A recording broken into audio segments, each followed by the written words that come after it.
Hi guys, আসসালামু আলাইকুম। আশা করি আল্লাহর অশেষ রহমতে আপনারা ভালো আছেন, আমরাও ভালো আছি। বাংলাদেশি ব্লগার তাপকিয়া চ্যানেলে আপনাদের জন্য আরেকটা নতুন ভিডিও নিয়ে এসেছি।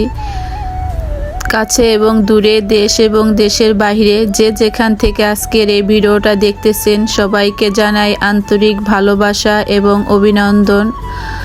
আজ হলো আমি দুপুর থেকে ভিডিওটা শুরু করেছি। রান্নাবান্না শেষ করে হলো আমি চলে আসলাম এই কলা গাছগুলো পরিষ্কার করার জন্য। আজ হলো এই সাইডটা পুরাটা হলো পরিষ্কার করব। অনেক দিন ধরে ভাবতেছি এগুলো হলো কেটে দিব, কিন্তু সময় পাচ্ছি না, এই কারণে হলো কাটা হচ্ছে না। তাই আজ হলো দুপুরে রান্নাটা করেই গোসলের আগেই আমি হলো এই কলা গাছগুলো কেটে নিতেছি। আর আপনারা অনেকে বলতে পারেন যে আপু এই কলা গাছগুলো কেন আপনারা কাটতেছেন, কলা হলে তো আপনারা খেতে পারবেন। কলা হলে তো ঠিকই খেতে পারবো, কিন্তু এটি হলো বিচি কলা। এত বিচি যে আপনার বিচির জন্য মুখে দেওয়া যায় না, এজন্য হলো আমি কলা গাছগুলো কেটে ফেলতেছি। বিচি কলা আমার থেকে ভালো লাগে, কিন্তু এত বিচি আপনাদের বলে বোঝানো যাবে না, তাই হলো কেটে ফেলতেছি। এখানে হলো আমি লাউ গাছের চারা লাগাবো।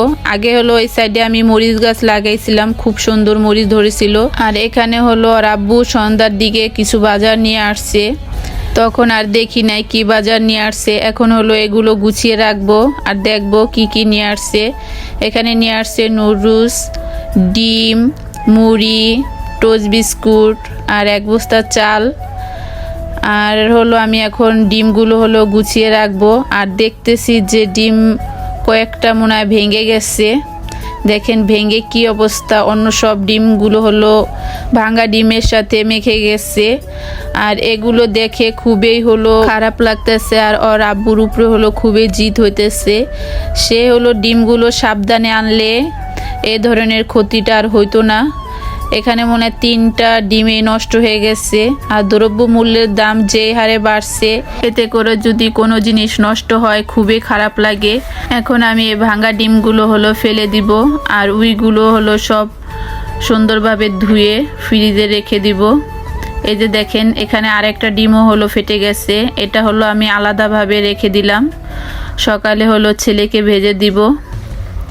এখন আমি হলো সবগুলো ডিম ধুয়ে নিব। আর ডিমগুলো হলো আমি ধুইতেছি, ভাজ করতেছি, কিন্তু মনটার ভিতর হলো খুবই খারাপ লাগতেছে, যে মনে হয় এক হালি ডিমের মতনই হলো নষ্ট হয়ে গেছে।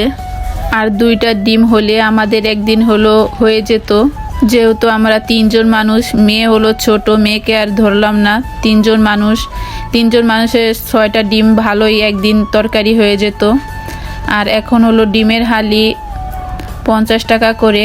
এখানে হলো আমি অফ ক্যামেরায় সবগুলো ডিম ধুয়ে এখন হলো ফ্রিজে রেখে দিব।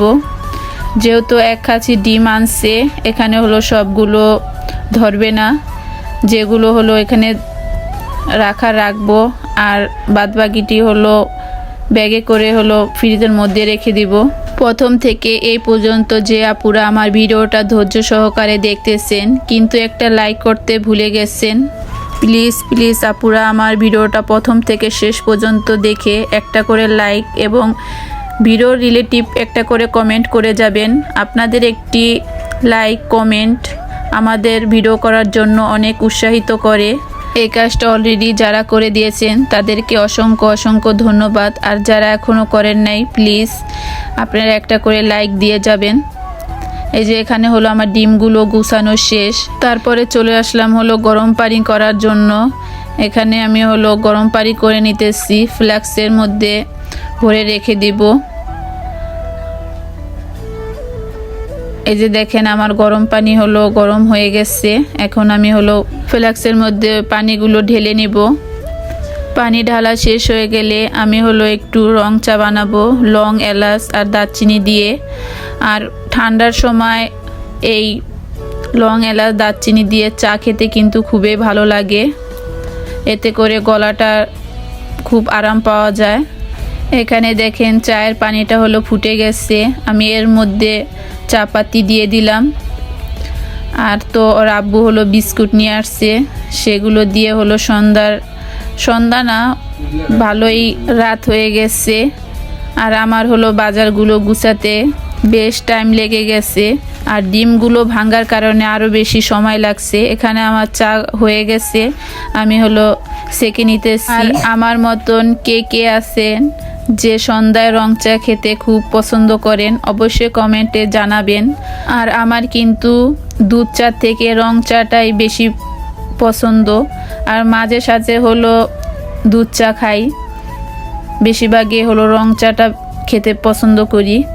আজকের ভিডিওটা এ পর্যন্তই। সবাই ভালো থাকবেন, সুস্থ থাকবেন, আমাদের জন্য দোয়া করবেন।